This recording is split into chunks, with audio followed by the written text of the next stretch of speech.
신명기 9장 1절입니다. 1절부터 12절까지입니다. 이 9장은 9장 1절 이 말씀서부터 10장 마지막 절 22절까지 이게 전체가 하나의 문단이라고 볼 수 있는데요. 우리가 알아야 할 것들에 대한 이야기입니다. 다른 말로 하면 우리의 실상에 대한 이야기를 하는 그런 말씀입니다.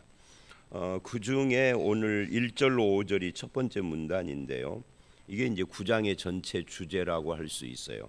여기에 보면 동사들이 나오죠. 들으라, 알라, 또 이렇게 이렇게 하지 말라, 이런 말씀들이 쭉 나옵니다. 또 기억하라 하는 그런 말씀들도 있고요. 그리고 이제 6절서부터 우리가 매일 성경이 12절까지 끊어져 있지만 사실은 문단이 21절까지 이렇게 끊을 수가 있습니다. 왜 이거 여기까지 끊을 수 있느냐면 이게 하나의 예예요. 이 6절서부터 21절. 그러니까 1절로 5절을 적용하면서 그렇게 해야 할 것, 그리고 네가 알아야 할 것에 대한 예인데 이게 나의 실상에 대한 그런 예를 보여줍니다. 그리고 22절로 24절이 두 번째 예가 나오고 25절 이하의 정리를 하고 뭐 이렇게 됩니다. 그거 이제 내일 말씀에서 보시면 되고요. 그래서 우리는 문단은 21절까지 쭉 이어지지만 매일 성경이 끄는 아마 이 분량 때문에 끄는 대로 지금 보고 있는 거예요. 그래서 1절로 5절을 먼저 보시면 이제 9장 전체의 어떤 주제들이 나오는데 우리가 알아야 한다라는 말을 해요. 이스라엘아 들으라라고 한 다음에 쭉 이야기를 하면서 3절에 오늘 너는 알라 이렇게 이야기를 해요. 그 사이에 어떤 말을 하고 있는 거죠. 1, 2절에. 1, 2절 내용은 뭐냐 하면은 이런 거예요. 나보다 크고 강대한 나라 그것을 들어가서 차지하게 될 텐데 그 성들은 크고 성벽은 하늘에 닿았고 이게 좀 과장법이죠. 하늘에 닿을 수가 없죠.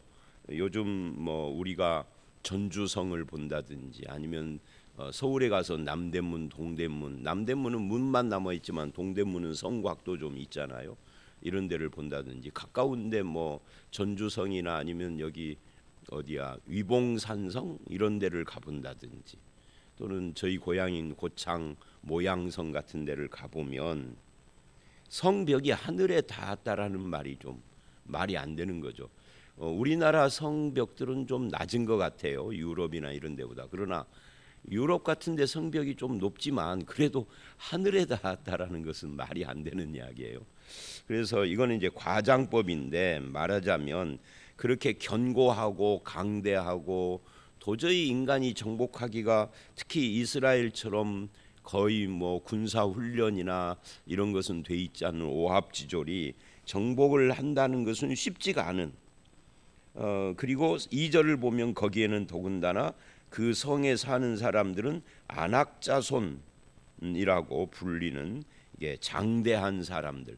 이 안악자손이 성경에 자주 나오는데 이게 왜 그러느냐면 열 정탐꾼이 정탐하고 돌아와서 보고를 할 때 이것 때문에 우리는 메뚜기다라고 하면서 불평을 했던 그러니까 좀 키가 크고 몸집이 큰 사람들이겠죠. 그러니까 성들도 크고 성벽은 하늘에 닿았고 거기 사는 사람들은 안악자손이고 그러니까 도저히 우리는 정복할 수가 없다. 이게 40년 전의 실패의 교훈입니다. 안악자손은 거인족이니까 그 앞에서 메뚜기 같은 그런 자기의 초라한 모습을 보고 이걸 이제 메뚜기 콤플렉스라고 하는데 거기에 빠져서 그렇게 말하는 즉 원망하고 불평하는 이것은 이제 세상과 세상의 세력의 거대함 앞에서 주눅이 돼서 거기에 굴복하고 그들과 함께해서 이 계시록에 보면 세상을 말하는 음녀 바벨론과 손잡고 그 화려함에 취해 있는 그런 사람들의 모습, 이게 이제 원래 너희들이었다는 거죠.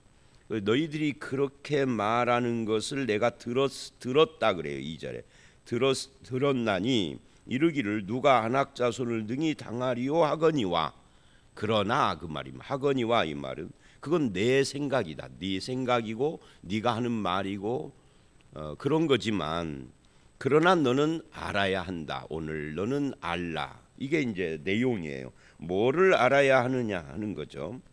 그 3절은 이런 거예요. 너는 알라. 내 하나님 여호와께서 맹렬한 불과 같이 내 앞에 나가신즉. 그러니까 우리가 알아야 할 것, 이스라엘이 이제 먼저는 이 말씀의 대상이 이스라엘이고 기록된 말씀을 우리가 보니까 우리는 2차적인 대상인 거죠. 그러니까 1차적인 대상인 이스라엘이 알고 우리가 알아야 할 것은 우리 앞에 하나님이 나가신다. 이거를 알아라 하는 거예요. 하나님이 나가시고 하나님이 역사하신다. 이건 이스라엘뿐만 아니라 우리의 모든 삶도 똑같은 거죠. 그래서 하나님이 나가시고 역사하신다라는 것을 감안을 안 하면 메뚜기 콤플렉스에 빠지는 거고, 지금도 그거를 인정을 하면 여호수아와 갈렙처럼 저들은 우리 밥이다라고 말할 것이고, 결국은 하나님을 인정하느냐 하지 않느냐의 문제다 하는 이야기를 지금 3절이 하고 있는 겁니다. 하나님이 나아가시면 그들을 멸하사 네 앞에 엎드러지게 하시리니 너는 그들을 쫓아내며 속히, 이 속히라는 말은 빠르게라는 뜻이 아니고요. 원래 그 원어가 이게 쉽게라는 뜻이에요. 쉽게 멸할 것이다. 쉽게 이길 것이다 그 말이죠. 네가 쉽게 이기는 것은 하나님이 하시는 거야. 뭐 이런 이야기를 지금 하는 거예요. 그래서 이 3절이 그렇다면, 그러니까 1, 2절은 그들이 하는 말이고 3절은 하나님이 하시는 말이고, 그렇다면 우리는 어떻게 해야 되느냐가 4절 5절이에요. 그렇다면 우리는 마음속으로라도 심중에 어떻게 해야 되느냐면 너의 공의로움으로 말미암아 여호와께서 나를 이 땅으로 인도하여 들여 차지하게 했다 하지 말아라. 그러니까 마음에라도 이런 말은 하면 안 된다. 그 하지 말아라 하는 이유가 뭐예요? 내용이 뭐예요? 내가 했다 이거죠. 간단하게 말하면 이 민족들의 악함으로 말미암아 그들을 쫓아내신 것이지 네가 그들보다 공의로워서가 아니다. 그러니까 예수 믿는 우리가 더 착해서 예수 안 믿는 사람들은 안 믿고 우리는 믿어 구원받은 것은 아닌 거예요. 나나 그들이나 똑같은 죄인인데 하나님께서 우리에게 은혜를 베푸신 거죠. 신약식으로 말하면, 지금 이 본문으로 말하면 가나안 족속이 너보다 더 악해서 그래서 그 너를 그쪽으로 들인 것이지 네가 착해서가 아니다. 이게 참 묘한 말이에요. 그래서 이제 5절에 이래요. 네가 가서 그 땅을 차지함은 내 공의로 말미암음도 아니며 내 마음이 정직함으로 말미암음도 아니요 이 민족의 악함으로 내 앞에서 하나님이 그들을 쫓아냈다. 그래서 며칠 전에도 그 이야기를 했죠. 이 가나안을 정복할 때 하나님이 요구하는 것은 남녀노소 할 것 없이 다 진멸하라예요. 이 진멸이 헤렘인데 이 헤렘 전쟁이라고 그래요. 근데 이 헤렘을 가지고 박사님들이 논문을 쓰고 그랬었어요. 근데 결론이 뭐냐면 하나님의 심판이다. 그러니까 이스라엘이 전쟁을 하지만 그건 이스라엘이 하나님의 심판을 대행하는 거예요. 이스라엘이 더 공의롭고 정직하고가 아니라 그들이 악함으로 심판을 하신 것이다. 그래서 이스라엘이 가나안 땅을 차지한 기업으로 차지한 이유, 원인이 뭐냐를 지금 이야기를 하고 있어요. 이거는 우리도 꼭 마음에 명심을 해야 하고 신자의 삶의 태도와 마음의 자세로 받아들여야 하는 문제입니다. 그래서 다시 14절을 보면 실상은 그러죠. 내 하나님 여호와 앞에서 심중에 이르기를 그러면서 이 4절에 옛 번역, 거기에는 실상은이라고 번역을 해놨어요. 그러니까 진실은 뭐냐 할 때 결국은 네가 공의롭고 착해서가 아니라 그들이 악해서 심판을 한 거다. 그러니 뭐 하라는 거예요?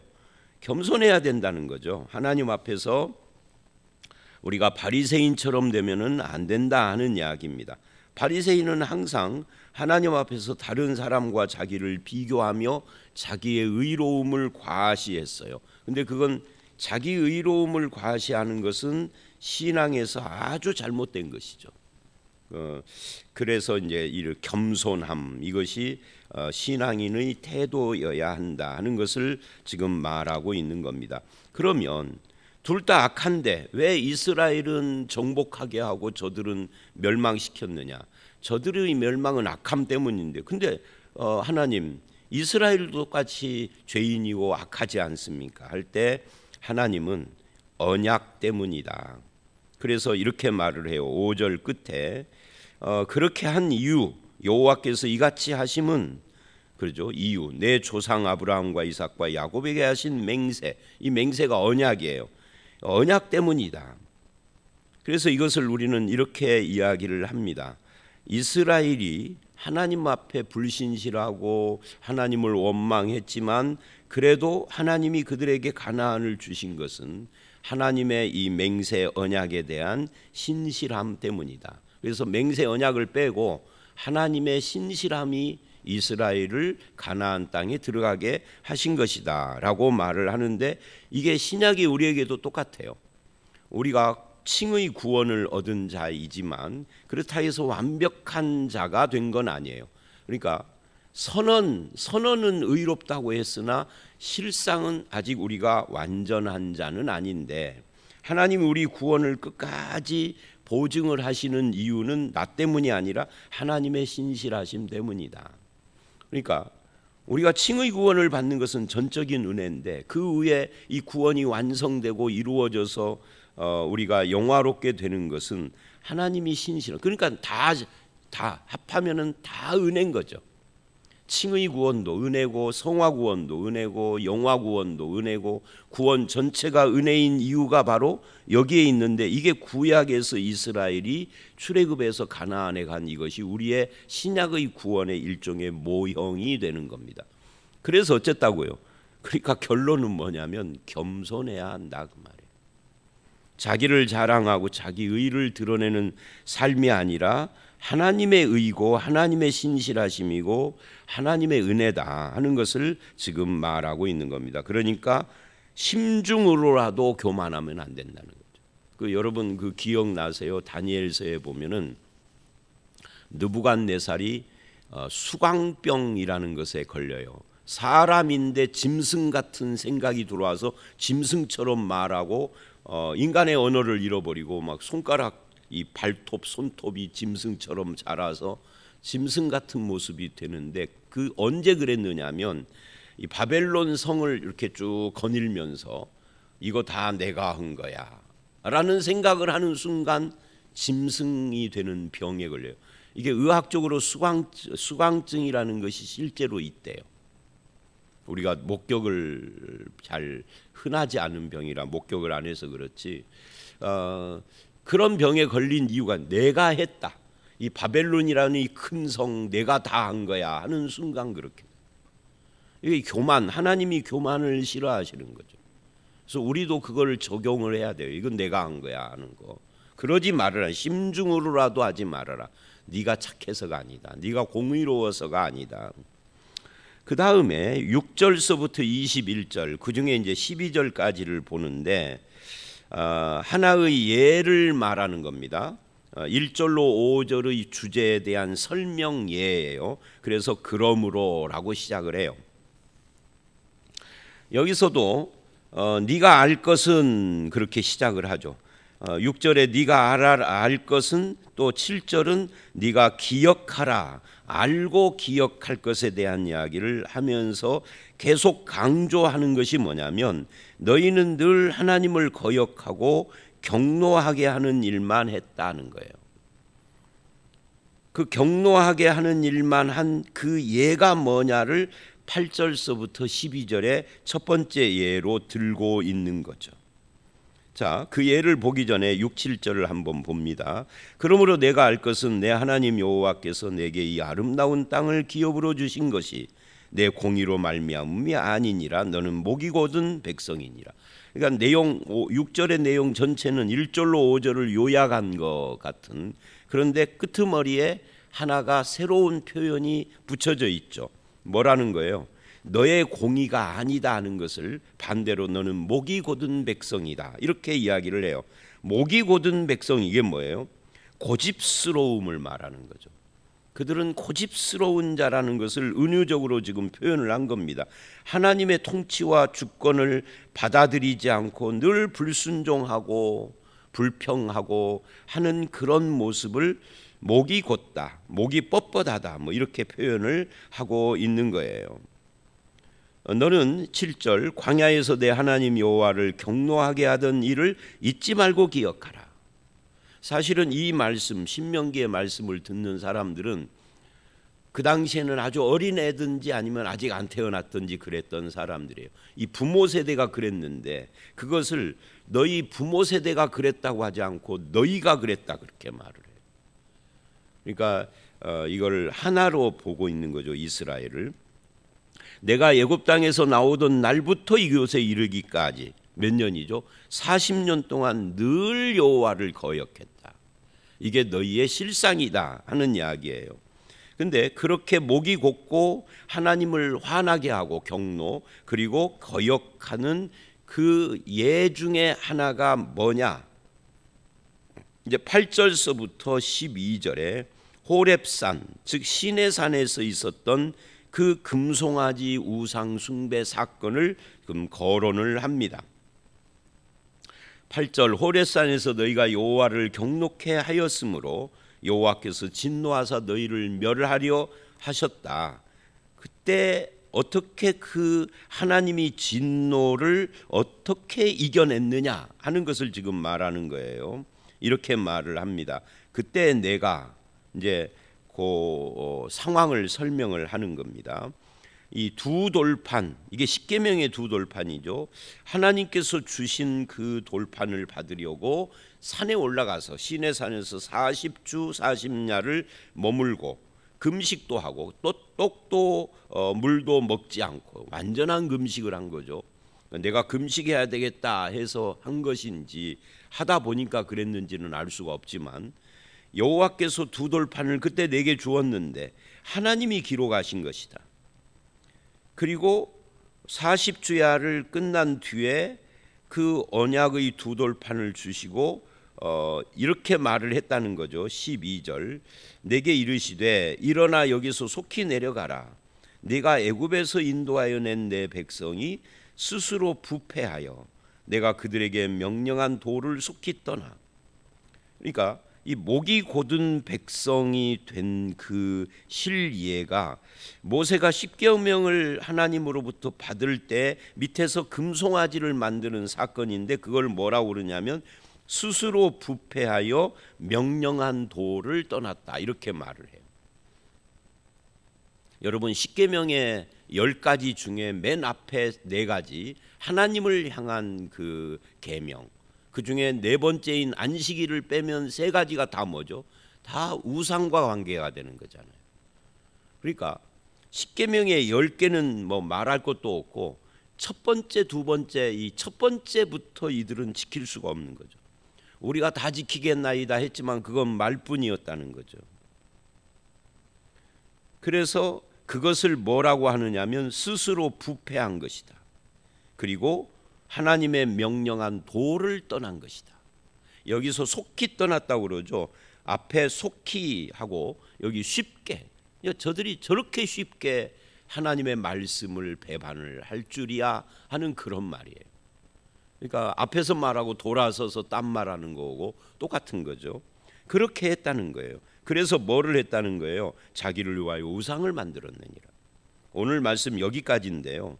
결국 이 목이 곧은 백성, 하나님의 말씀을 불순종하고 우상 숭배에 빠진 그 백성, 그런 이스라엘을 하나님이 은혜로 인도하여 가나안 땅에 들어가게 하시는 거지, 자기 의로 가나안 땅에 들어가는 것은 아니다 하는 이야기를 지금 예를 들은 거예요. 그러니 뭐 하라는 거예요? 겸손히, 교만하지 말고 겸손히 자기 의를 내세우지 말라 하는 것이 핵심이에요.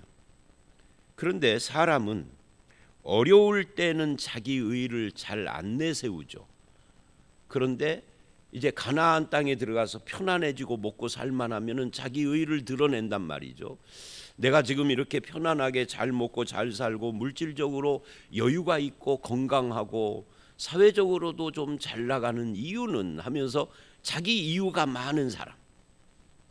사실은 하나님을 잘 믿는 사람은요, 자기 이유가 별로 없는 사람이어야 해요. 그렇다고 해서 열심히 살지 말라는 게 아니에요. 실제로는 열심히 살지만 그것이 나에게 내가 잘 나가는 이유로 자기 의로 등장하면 안 된다는 이야기를 지금 하고 있는 겁니다.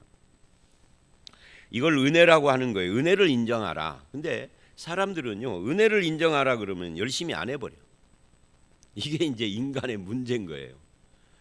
율법적으로 막 다그치면은 열심히 하는데 그게 하는 척인 거죠.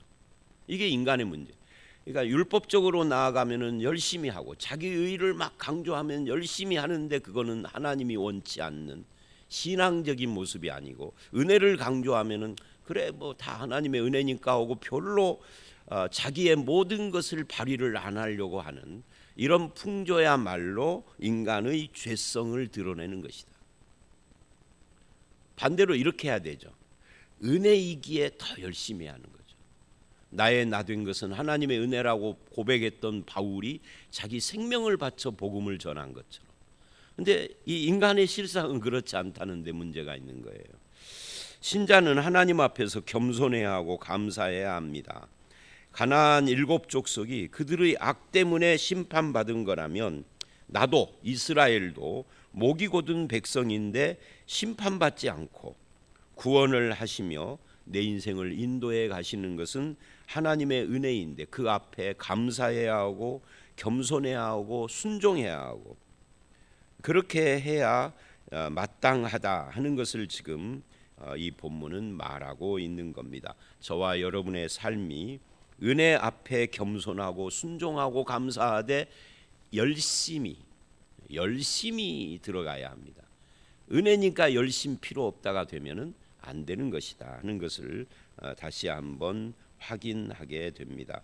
저와 여러분의 삶이 늘 하나님 앞에서 살아가는 삶이 되시기를 주의 이름으로 축원합니다. 함께 기도하겠습니다. 하나님 아버지, 우리가 알고 기억하고 심중에라도 조심해야 할 것은 우리가 구원받은 것과 내 삶이 여기까지 온 것이 나의 의로움과 선함 때문이 아니라 하나님의 은혜 때문이라는 사실을 잊지 않는 것입니다. 마음에라도 교만한 마음 품지 않게 하시고 하나님의 은혜의 역사 앞에서 겸손하고 늘 감사하며 순종하되 열심히 신앙생활을 하는 저희들이 되게 해 주시옵소서. 우리를 통하여서 나타나는 열매가 다 하나님께서 하신 것이라는 것을 인정할 줄 아는 겸손한 하나님의 백성으로 우리의 남은 인생 살아갈 수 있도록 역사해 주실 줄 믿사옵고 예수님 이름으로 기도드렸사옵나이다. 아멘.